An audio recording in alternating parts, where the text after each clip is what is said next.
ছবি চলো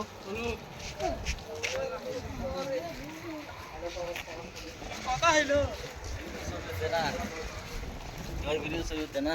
না, ব্রিজে ভাই ব্রিজ বন্ধ।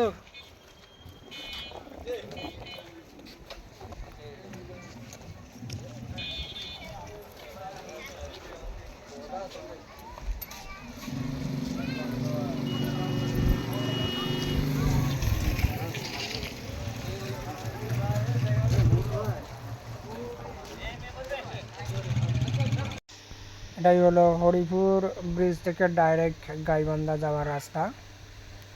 আর একটু 1 কিলো 2 কিলোর মতো রাস্তাটা খুব সুন্দর আছে, মোটামুটি ভালো। এখানে রাস্তাটা মোটামুটি প্রশস্ত আছে। এখান থেকে লক্ষ্মীপুর আরও 15 কিলোমিটার। তো এরপরে রাস্তা আসলে খুবই খারাপ, অর্থাৎ সংকীর্ণ। ব্রিজের মাথা থেকে 1 কিলো খানিকের মতো রাস্তা ভালো আছে। এর পরবর্তীতে রাস্তা খুবই সংকীর্ণ এবং জরাজীর্ণ অবস্থা।